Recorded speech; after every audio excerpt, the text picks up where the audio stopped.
And we're live. It is Tuesday, the 28th day of October. In the year of our Lord 2025, I am in a hotel room in Raleigh, North Carolina, and I honestly don't know if the sound that I am recording now is running through my headphones or through my machine speakers, or whether there just is no sound at all because, oh yeah, it looks like it's running through my headphones because I am all by myself. And so there is no sound other than the sound that I make myself. Um, and I'm a little bit discombobulated because I literally 1 minute ago got off a Zoom call with a friend because we were catching up and doing some business, and I kind of lost track of time and didn't notice that 0 hour was impending. Folks, we're going to have a funny week of shows because I hear that the estimable Alicia Wanless and the estimable Michael Feinberg have planned serial discussions of Halloween-themed matters. And, you know, this stuff goes on around me, and I'm aware of it, but I haven't really been involved in it. Here's what I have been involved in. As you may know, if you read Dogshirt TV, I have been involved in concerts of Ukrainian lounge music. And if you have not watched the video that I was privileged to film and that I posted on the site on Sunday, I want you to take the time to do that because a number of people connected in some way to this show, in particular, the very estimable Holly Berkeley Fletcher, and those of you who are part of the Lawfare Extended Cinematic Universe will also recognize the name of Ian Enright, did heroic things to make that concert happen. And I was very proud of it. And was very moved by it. And I want you all to watch the 7.5 minute video of these three incredibly impressive musicians, two of them Ukrainian, one of them Sicilian, who are touring the United States to raise money for vehicles to evacuate wounded Ukrainian soldiers. And by the way, they do not have, like a road crew, right? When I asked Valeria whether I could plug into her soundboard for purposes of the recording that I was doing, number one, no, I couldn't because the soundboard is tiny and it's only got outputs for the speakers and nothing else. And the second is she's running that soundboard herself. And so this is, you would not know by looking at that video just how these are professionals and they're incredibly fine musicians. They're also doing everything themselves. And that makes you very vulnerable to unscrupulous venues that just decide that maybe a Halloween party 24 hours later is going to be better for the venue in revenue terms, maybe, than, some 100 Ukrainians. And what are you going to do? You're going to sue them for breach? No, because maybe they know that, right? and and so I want everybody to think about um, just how precarious stuff like this is. And in this case, between Holly and Holly's pastor, Sarah Keeling, and Ian Enright and me, as well as Marichka, who, just as she does, stepped up and organizes things. We were kind of able to make this happen. And it is not inevitable that things work out that way. And so I want to shout out everybody, which I just did, who did something extraordinary to make it happen. And I also want to say that, Valeria Vovk and Michele Romeo and Sophia, with whom they were performing, shouldn't have to be thinking about this shit. They should be focused on making music and moving people and getting people to be more involved.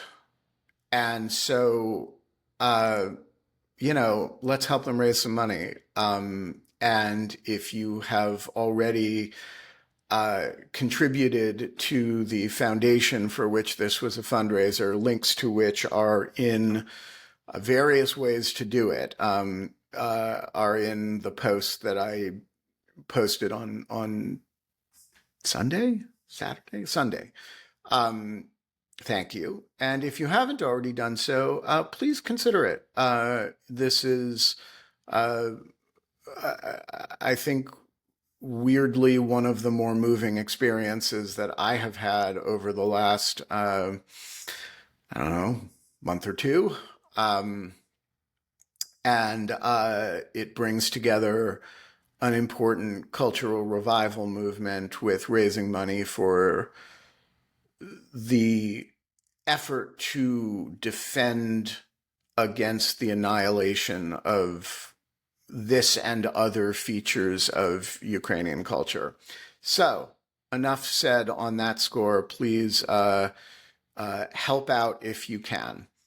And this brings me to frogs in Portland, Oregon. And another post that I wrote, this one yesterday. And I want to say to all of the Portland frogs, keep at this. Because first of all, it moves the Jewish soul. And it moves other people's souls too, but for reasons that I went into a little bit in the piece and may have slightly overdone for effect. It's a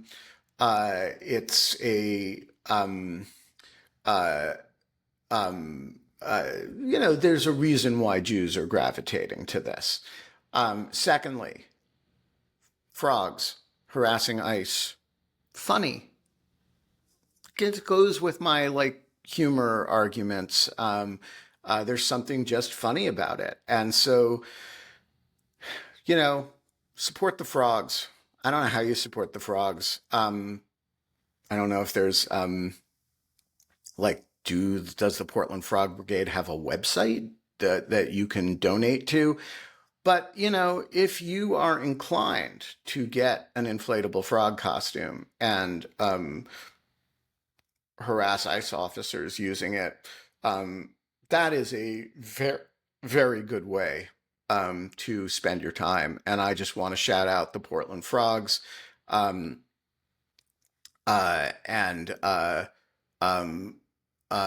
Yes, so Andrew correctly shares this. This is the Imperial March from Star Wars Guy.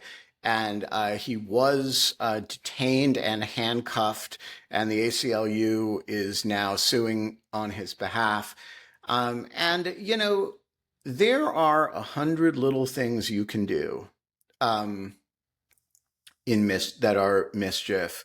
And somebody came up to me after this speech that I gave yesterday, which I've now posted on Dogshirt TV in Raleigh, North Carolina, and asked me the very good question, what can I walk out of the room and do?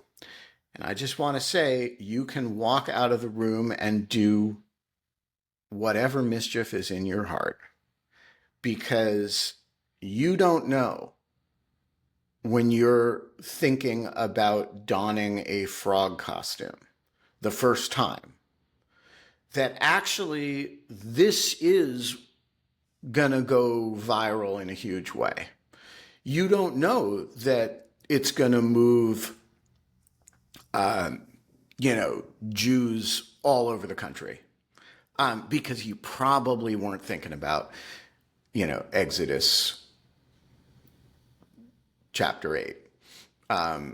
You probably didn't know that Rashi, the medieval Jewish commentator, looking at the text of Exodus and noticing that it's a plague of frogs, but the frogs that come out of the Nile are inexplicably described in the singular, as in Moses struck the water with the rod, or Aaron struck the water with the rod, and the frog came out.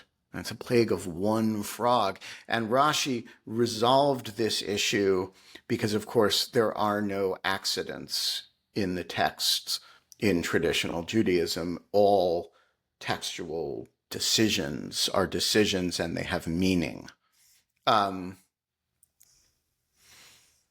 so Rashi decided that there was originally only one frog, and it was huge. It was a giant frog that came out of the Nile, and that when the Egyptians struck the giant frog, it disintegrated into gazillions of little frogs, and that the plague of frogs is actually one frog, many iterations of one frog. And in Jewish legend, this acquired a different version, which is, I think, that there was originally only one frog, but that he summoned all the other frogs. And if you think about a large inflatable frog bothering ice people, summoning other frogs, that's good stuff. All of which is a 13-minute long-winded way of saying that the sun is not shining outside in Raleigh, North Carolina. It is wet, rainy, and nasty, and sometimes raining hard. The birds are chirping, though I can't hear them between the rain and the thick walls of this hotel, and it is gonna be a great fucking day. And you are watching Dogshirt TV, and it is a goddamn revolution in morning television. And one of the revolutionary features, of which there are many, is that sometimes I'm kind of expecting my co-hosts to show up and talk about Halloween-related themes, and maybe I miscommunicated, or maybe they miscommunicated, but nobody shows up, and I'm here by myself with you, and that's fine. And another one of the revolutionary features, of which there are quite a few, is that sometimes I lose track of time and I continue chatting with a friend in a different country right up until it is 7:59, and I'm like, oops, gotta go, like Chevy Chase, who in the old Weekend Update videos from Saturday Night Live, who's on the phone with his girlfriend and doesn't notice that the camera's on him for Weekend Update for the news, and says, oh, sorry, goodbye, and just hangs up, and then starts, I'm Chevy Chase, Weekend Update, I'm Chevy Chase, and you're not. And sometimes the show begins that way. And all of that is a long-winded way of saying that we are not allowed to have fun anymore, but we are allowed to, take a day off from Dog Shirt Daily, go to the dentist. My teeth are sparkly clean, give a speech in Raleigh, North Carolina, and then spend the night and, do the show in the morning by myself. So, folks, the lines are open. I have said everything that I need to say this morning. So you should join me and raise issues that are on your mind, um, be they Halloween movies or be they uh, concerts, be they uh, um, speeches in Raleigh, North Carolina, or frogs, and I am just going to stop talking until somebody shows up.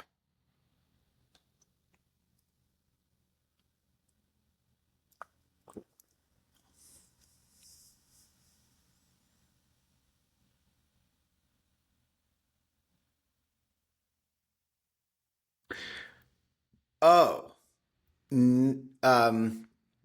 first item on the agenda. This might be a good time to iron out how to get a generator for Nastia and Eric and Ava. And I'm going to, and Kate is calling in with the same matter. Kate, hello. Hi there. Can you hear me? I hear you just fine. I I don't can't know what's see wrong you, with but I can my hear you. camera again. It always does this. That's Oh okay. well. Oh, there we Oh, are. there you are. Yeah, so I just was thinking that this would be a good time to talk about how we can raise funds or donate or contribute to a fund for Nastia. Yeah, so it is. I think it's super easy to do. So first of all, we should not try to ship a generator. Shipping costs into Ukraine are insanely high. Okay. I know this because I send Ava toys sometimes, and the it's prohibitively expensive, particularly for something large. Also, because any generator we bought here would have American outlets, and that Right. would be of minimal or require conversions. Um, what we should do is put a fund together and and uh, we can just do it uh, from what we'll do is we'll just have her order one locally and then we'll reimburse it. Okay. Um, So just, I and guess, let us know. Should we like Venmo you or just, I mean, I don't know how, or her? yeah, Should we have like no, some sort of organizing thing? let's do it through me because if we do it through her, then she'll know more than she needs to know about who gave what. And I think it works best if it's just a collective gift of the Greek chorus Yep. rather than oh, so and so gave so much and so gave um, so much. I think there's a little bit of TMI in there. And so what I will do is tomorrow I will include on on the next few dog shirt dailies. I will include a Venmo or PayPal or both address that people can send to from which, and that way she can deal directly with me about it. Okay, perfect. All right, that's all I Um, got. Thank you. what, well, no. Well, I got you here because otherwise I'm going to have another long moment of Okay. silence until somebody else shows up. So, what else is on your mind this morning? Oh, I actually have a list. Let's see if anything's still pertinent. I always take notes when I Oh, by the way, I listened to Power Vertical. It's Brian Whitmore. He's with The Atlantic. He does a Russia podcast. I think he used to be with not Voice of America, but one of those things. I forwarded him Emily Hoag's um, reporting um, on the Russian mafia. So I know that he does a lot of interesting, very pro-Ukrainian. Um, he has guests and stuff on. So I didn't know if she does any interviews with other people or anything, but I don't know if he'd ever I'm reached sure she out. would if she were asked. Okay. It's a uh, these essays are her first kind of non-academic writing, Okay. and so she doesn't have a lot of media background, but I'm sure she would be. If he's interested in talking to her, I'm sure she would make Yeah. herself I, available. I don't know him. I mean, I've been listening to him for years now. What was it? RFRL, Radio Free, whatever. That was, he used to Liberty, do that. Now I think he's Radio Free associated with the Europe, Atlantic. Radio Free Liberty. Yep. Yeah. Yep. Well, God bless the Atlantic for hiring people out Yeah. of there because, the number of VOA, Radio Free Europe, Radio Liberty people who are, as well as Radio Free Asia, which Yeah. essentially, has become an arm of, you know, uh, One America News Network now.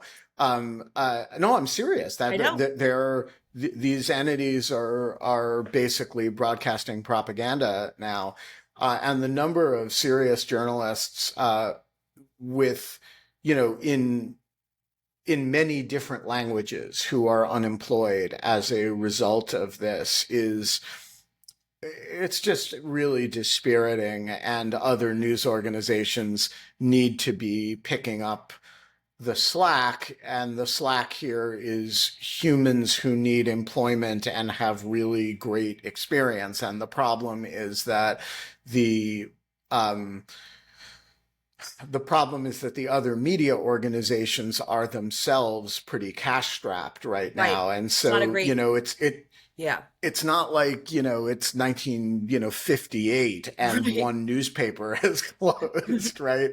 And so it's a real problem. And, one of the elements of it is that there's, if you're a English language journalist in the United States, that's one thing. But if you're somebody who works in, say, you know, Indonesian languages, which is a real thing, right? Like there was an Indonesian service, and like where do you go to do that work again? Well, And I used to, the answer is people are having to leave the business entirely. yeah, well, I used to listen to another Radio Liberty podcast that was the Central Asians. And I learned so much about all the stands and Right. like the cotton picking and all that stuff. And they had on Americans who were experts and who did, you know, State Department work in that area and stuff. So it was very English. But they had on a lot of stuff. I learned a ton about all of the dictators over there, and stuff like that. It was very interesting, and that's a shame. Um, the other thing too, just for the Greek chorus, if they're interested, the BBC did a really interesting podcast that maybe a few years ago called the Lazarus Heist, and it was Oh, about. that's a wonderful Yeah, podcast. it was great. And the only reason why I had written it down recently was they released a special bonus episode recently. And now their new season is on the Evil Corporation, the that Russian hacking group, I think it was, the Evil Interesting. So Corp. the original season, for those who don't know the Lazarus Heist, the original season was about this North Korean hacking group that went after a Bangladeshi bank Yeah. and got, I don't know, $600 million in which is a measurable percentage of the GNP of Bangladesh.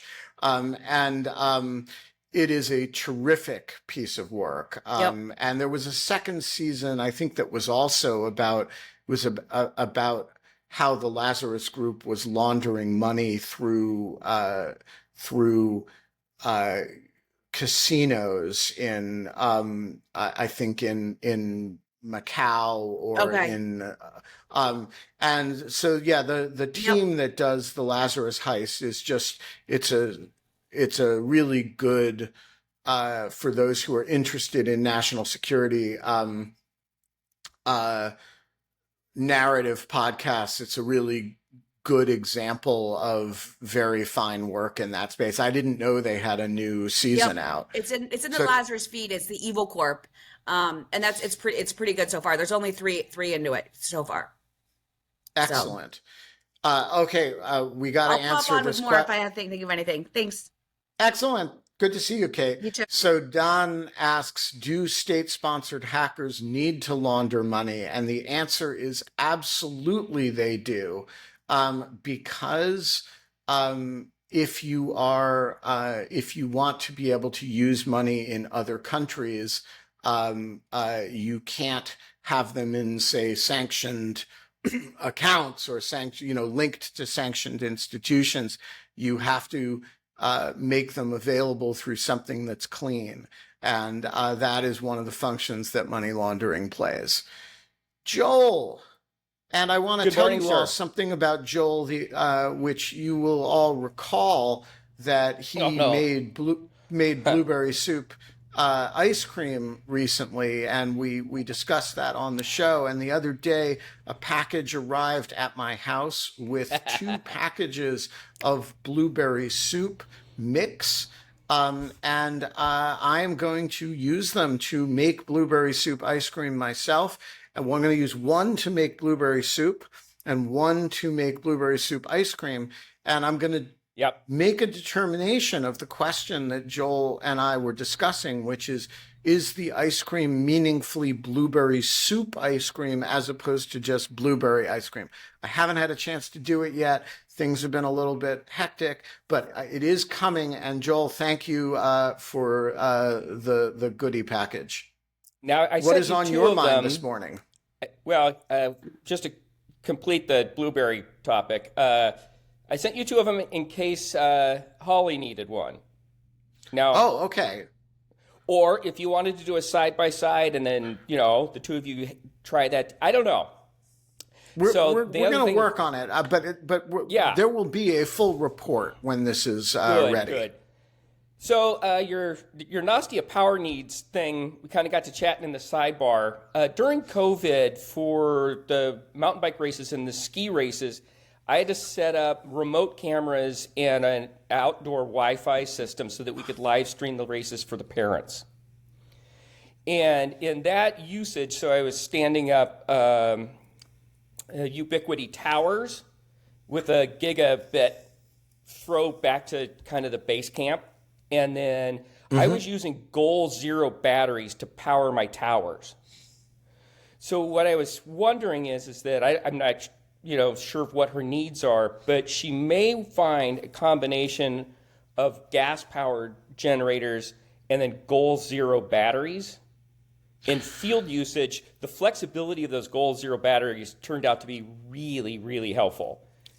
Yeah, So so let me just give something let to me give consider. you yeah, so let me give you a few bits of, and this is for general information.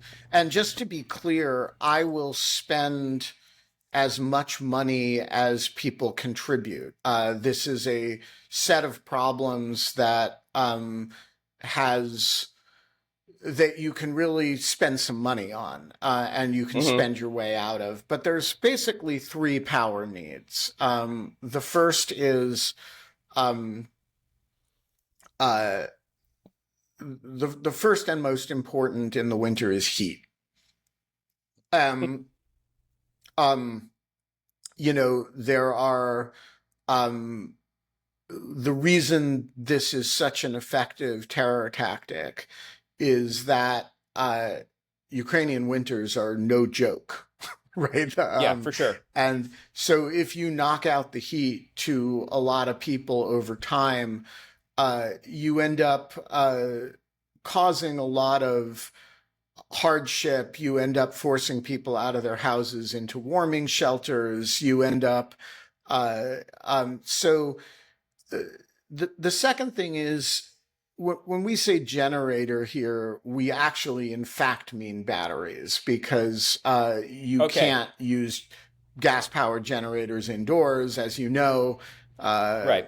For those who don't know, that raises significant carbon monoxide issues, and a lot of people all over the world die because they use carbon burning stuff indoors without proper ventilation. And so when you ask the question, when should you use a diesel generator or a gas powered generator or a a propane generator indoors, the answer is never. And to be a Not little more explicit about it, the accidents on this that happen are usually because people know that, but they think they can use them in a garage or outside near a window, and it's still a problem. right. So Yeah. a lot of care needs to be taken. These Is are, is propane or LP gas hard to get their hands on? I think almost all of Ukraine's natural gas comes historically from Russia, and that was cut Yeah. off, a long time ago. And so I don't Yeah. think that's where generated power. So in Ukraine, Because there in are the big winter generators. in the winter at the events we tend to use propane. Right. So propane I is mean, a it just great, cranks and out. Man, that stuff can it, make the BTUs like crazy. You know. right. There's a lot of carbons on those rings, and it puts out a huge amount of power. And by the way, it burns much cleaner than any liquid fuel. That said, it is not very useful for heating. They're not very useful for heating apartments. And so when we talk about generators, what we're really talking about is big batteries, and big batteries are Mm-hmm. much more expensive than generators. Mm-hmm. And so the first need is heat. The second need is, by the way, we're talking about Nastia and her family. This is true of every family in Kiev right now, Right. and in a lot of other cities. The second issue is, um, you know, all appliances, all kinds of connectivity. And then the third issue is if you happen to be in the business of working for a place like Lawfare or any media organization, you're there's uh, a significant there's a big Wi-Fi issue, right? Like when they knock out the power, you're unable to work. And so Right. what I'm going to do is buy her a big battery and also probably get her a Starlink, so that Right. at the risk of supporting one of Elon Musk's businesses, they are still important if you're in zones in which power and connectivity go in and out. So, And, Ben, so sorry, go I ahead, came John. up to address the heat issue because it had been raised in the chat, and I think rightly so, which is to say, any indoor electric space heater, regardless of, as long as it's an electric technology, consumes a huge amount of power, like kilowatts, that is Yeah. generally impractical for battery backups unless you're talking about sort of the tens of thousands of dollars, which I think you are not. So, I uh, think So he there is is. one exception. No, I'm not talking about tens of thousands. I am talking about a couple $1,000s. right, Uh, yes. Yeah. th- there is one exception to that, and it is oil radiators. And they use significantly less power. They're much less. They're much more efficient. They put out less heat, but they actually do take less power. And particularly for short periods of power outage, they are quite effective, actually. And that's how a lot of people get by between a battery and. But yeah, if you're talking about one of those space heaters that's blowing hot air, that's hard to Well, run off of a big battery. Jeff cites a 350 watt oil heater, I think, and that sounds about right to me. But it still strikes me as not if you have I guess say a 2 kilowatt hour battery backup, uh, you know, I guess that gives you, oh my goodness, it's too early in the morning for math. Allegedly 5 hours. I guess that's still valuable.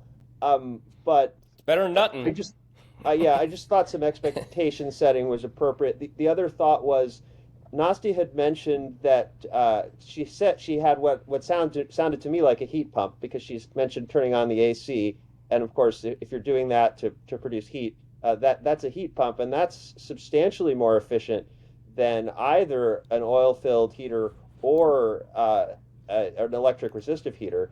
And so I don't know if it's practical So I for an Eric to think talk about running that.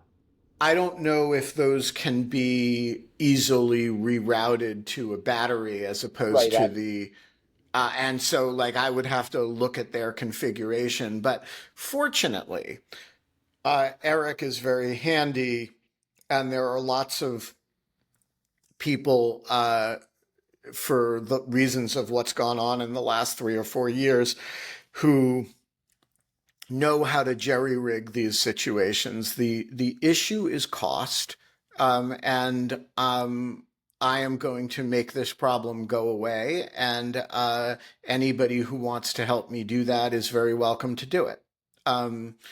So thanks to Kate and to Devin Nunes's lawyer for reminding me of this issue, and I will include how people can help in the Dog Shirt Daily that will go out later today. Cool. John, what else is on your mind today? And Gosh. Joel. Well, it's hard not to think about Hurricane Melissa as it bears down on Jamaica, and Is it still a Cat 5? it is still a Cat 5. It is now the worst Cat 5 in the history of modern measurement. Um, and honestly, when I thought about this yesterday in the Dog Shirt TV context, because of how you make my brain exercise certain pathways, I thought about the U.S.'s role in the Caribbean and the role of Puerto Rico and what our responsibilities are to our neighbors, and how we don't seem to. Well, first of all, we don't treat Puerto Rico very well, um, and and we certainly don't seem to treat our Puerto Rican neighbors very well. But apparently, we've decided to evacuate families and pets from Guantanamo, which is seemingly appropriate, but also I don't know. And so that was one thought that was on my mind. I don't know if you have anything to say about it. Well, so I don't know if we have any listeners in Jamaica. I have never heard from somebody in Jamaica about content on this show or on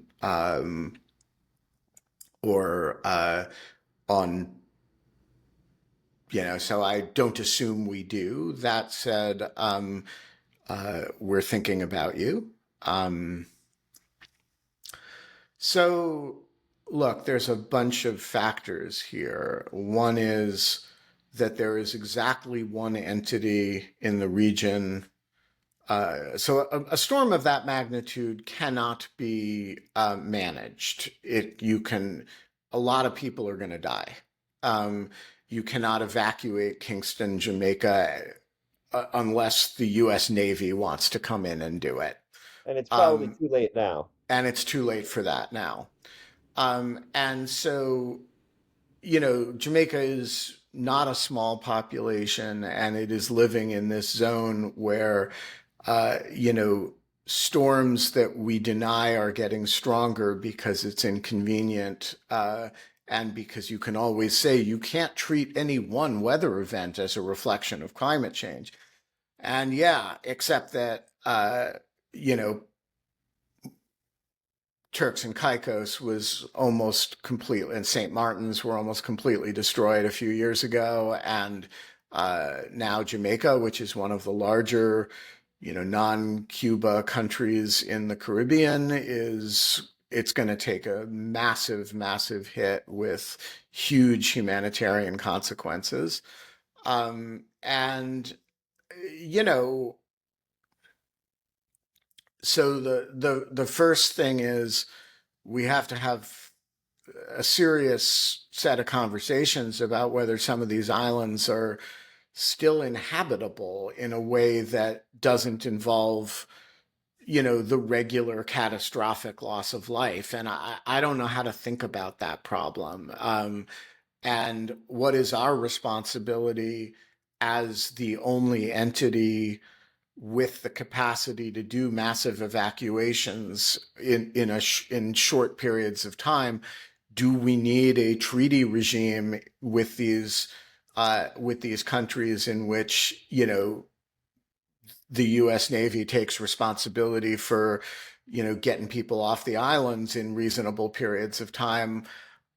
I This is not a, how do you think about that?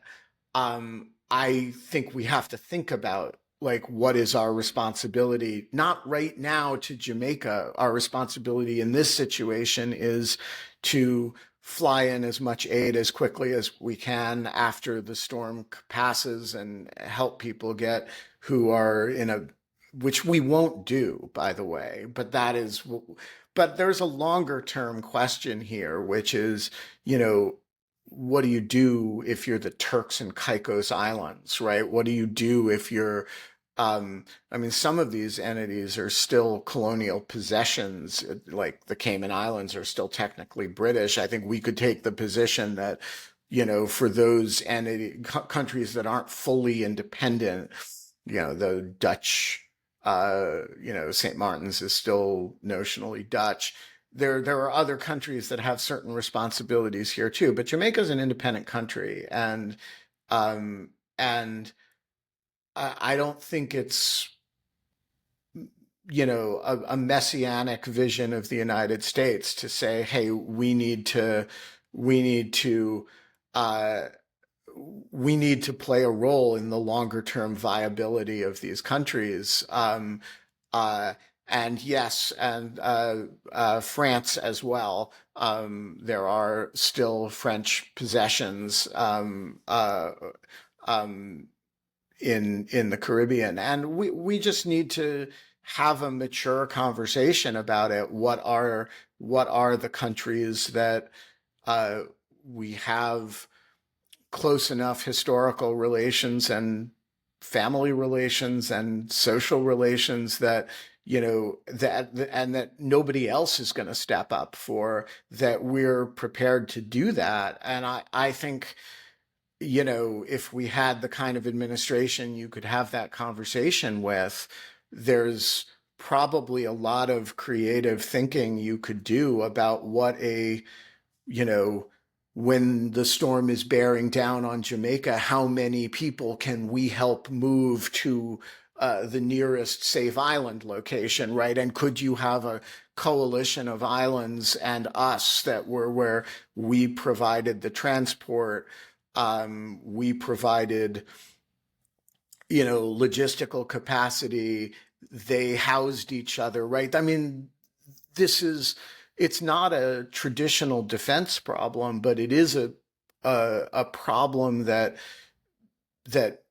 military capabilities would be very useful to deploy, and we have significant capacity in the region. And I just think that, if the goal is saving as many lives as possible whenever it needs to happen, which I think should be the goal, as well as preserving the viability of countries that really have no plausible existence otherwise.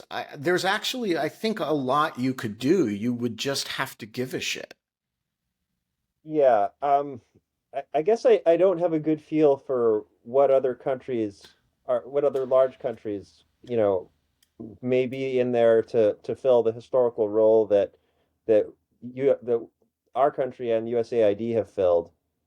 And and I don't know. I mean, I don't know if setting aside the preparation for an event like this in the future and looking instead at this particular event and the recovery from it, Um, I feel like the U.S. has traditionally played a big role in recovery from natural disasters in other countries, especially in Haiti, which, by the way, is not free and clear from this storm, although it's going to have to cross Jamaica, and we don't know what it will do.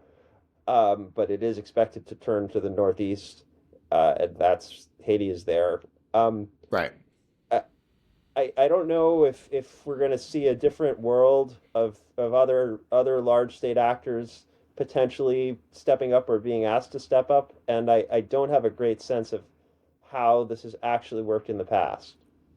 Well, so the answer is in the past, when catastrophic disasters have happened, the United States has, in the Caribbean in particular, just parachuted in, not literally parachuted, but airlifted in quickly a lot of capacity, uh, and there is no other country that is has the logistical capability in the region to do anything like what we're in a position to do, and um, and by the way, Haiti has some unique challenges in this regard that including having been almost entirely deforested. And so the result is that you have landslide dangers there that you don't have in Jamaica. It's also more mountainous than Jamaica. And so, you could end up with a situation in which Jamaica, which has a fairly functioning state, um, absorbs catastrophic damage, but contains loss of life in a way that Haiti is just not in a position to do. And, you get, when you have that volume of water coming down, the landslide capacity is really, really, really real.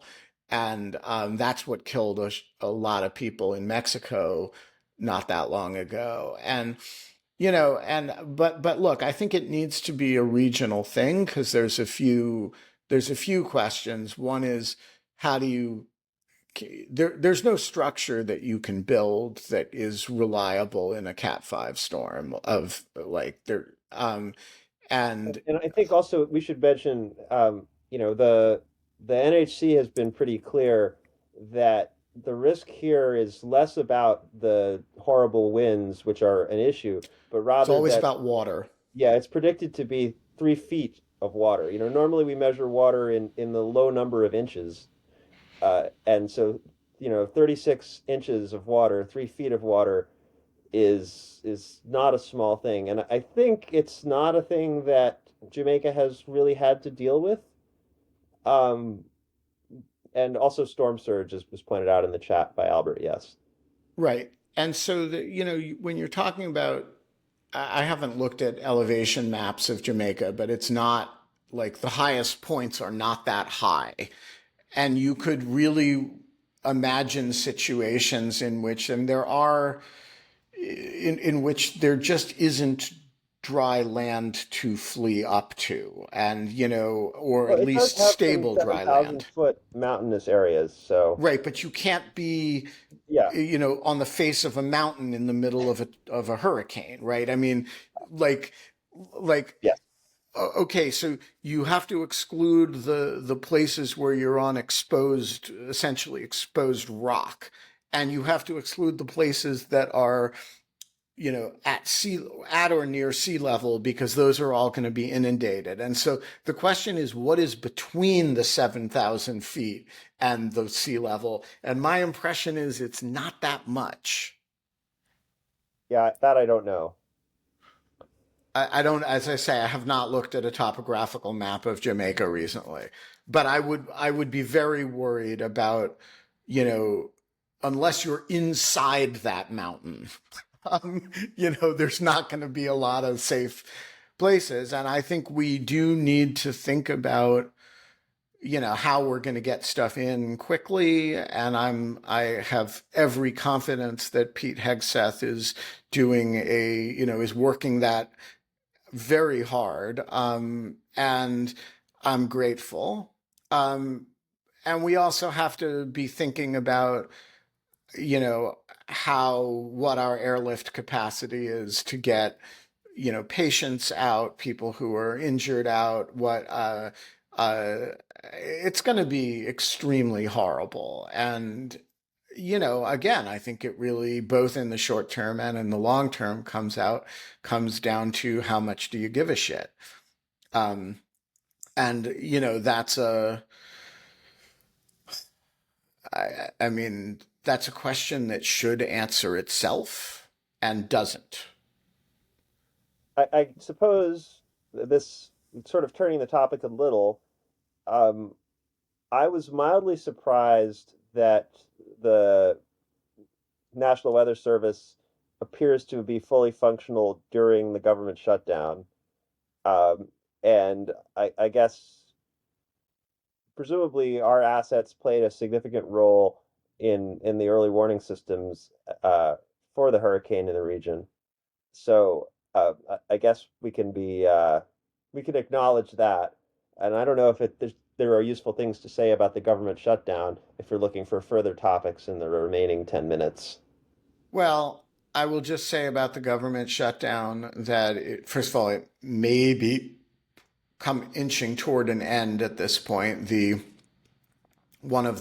going to be a meeting of Democrats on the Senate side today, a caucus meeting to decide whether or not to cave at the urging of one of the major unions. I do not have strong instincts about what direction that's likely to go, but I did notice that that uh, that Mark Warner was the senator from Virginia, who, of course, has a lot of government workers in his Northern Virginia part of his state, did seem non-committal, let's just say, about whether he was still committed to the shutdown. Um, this is a uh, look, this is lose-lose for everybody. And, and I know a lot of government workers who are either furloughed. I know multiple people who can't resign because the people they want to resign, and the people that not only are they furloughed, but the managers to whom they would have to send their letters of resignation are not allowed to look at their emails. So you have like people who are not being paid, can't quit, and and it's And more what a than joke that they once. can ask the chief executive of the country to accept their resignation under Article 2. No, but they're not allowed to use their government emails. What are they going to do? Fire them? Um, I think they're shut out of them, aren't they? I Um, don't. I've heard I- mixed thoughts on that. I don't know. yeah, so I don't know. So look, I mean, I, I, there are a lot of people that I'm acquainted with who are, including, by the way, all those, not that I'm acquainted with the National Weather Service people, but all of those people who are giving Jamaica the heads up of how bad this is, and those assessments, every single one of those people is not being paid right now. And if you are a federal government employee, you are either sitting on your ass at home against your will, not being paid, or you are going to work every day and not being paid, and Trump is promising to not pay you in retrospect. Although Um, the irony here is there seem to be some who are being paid courtesy of, the local billionaire or two, and yet that's not everybody. I mean, I don't quite understand how somehow we've ended up with a shutdown where many people aren't feeling the pain that you normally feel in a shutdown, yet other people are, resulting in a political situation where many of the pressures to resolve the shutdown that are usually present are not present, but enough of the pain is. It seems like there are more losers than ever before. well, I think I think that's actually exactly right, and I think it's intentional that you that you over time, the government has learned to distribute the pain in a fashion that is maximally politically sustainable and that punishes people in inverse proportion to how politically popular their positions are. So, the definition of an essential government worker or you know, it has evolved to protect large numbers of people from the vicissitudes of the shutdown. And the result is that the federal worker really takes it hard by way of protecting a whole lot of other political constituencies. Now, in this case, the irony is that, the Democrats' demand would actually save Trump from a major political problem. Because right now, all over the country, people's premiums are doubling or tripling. And this is like literally doubling or tripling because the Obamacare subsidies have been I wiped thought out. that was on average a 30% increase, which is still bad, but very So different on from what. average, a 30% increase. But the outlying, Okay.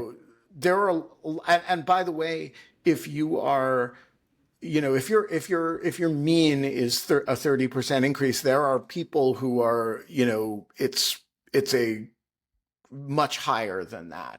There are also a lot of people, particularly in states where there are some local subsidies where the impact is much lower, right? So it depends where you are. And by the way, if you are in red states, the impact is going to be higher because a lot of those states are less bought into the system. And so, the result is that if the administration caved, there would be probably less anger at as these healthcare premiums hit people, a lot of whom are Trump voters. That is not actually a politically good outcome for the president who's trying to pretend that prices aren't going up. And so, I think there's a pretty good argument that, like a lot of actors are, oh, and for those of you who are bulwark people, um, you know, uh, um, um, uh, one of the Bulwark's chief editors has been writing this for weeks now that the Democrats' central demand here is to that Trump accept an alleviation of the political problem that he's created for himself, and that they're actually demanding protection for him, which is weird, and he's Do we have a not name for wrong. this sort of paradox? I feel like we I do should. not. We maybe should call it the Jonathan Last paradox. He's got so many. We could call it the Last paradox. Um, Sorry. um, uh, Look, I think that there's. I mean, the question that prompted this whole conversation, and which will end, is: do we have an obligation to the nation of Jamaica? And the answer is: we were never the colonial power in Jamaica, and we're not. It's not a Puerto Rico like situation, and absolutely we have an obligation because they're our neighbors, and there's a huge community here in the United States, and because we can. But also, we won't. And I think, if that feels like that sucks, sit with it for a few days as you like just sit with the magnitude of what we are not doing and won't be doing against the magnitude of the catastrophe. And with that, I'm going to say we're going to be back tomorrow. And Take care I that the think ice cream be eaten, Ben. yeah, I have a take care obligation. Um, by the time I next talk to you, I believe that my new Gobo projector will have arrived at my house, as will I have arrived back at my house. And so tomorrow we are going to, on the show, name the new Gobo projector. And so I want you all to think of, we name, you know, uh, traditionally we name Gobo projectors after weapon systems. Although, sometimes we have Lord and Lady Laser, which, just have uh, uh, um, aristocracy names. And so we can go in a lot of different directions on this. But tomorrow on the show, we are going to name the new projector, and we're also going to have to decide about its gender. And it's so come with ideas. The new projector will be. We'll unbox it on the show, and we're gonna, create its backstory. That'll be tomorrow. In between now and then, uh, have fun, uh, get into trouble, and make your voices heard.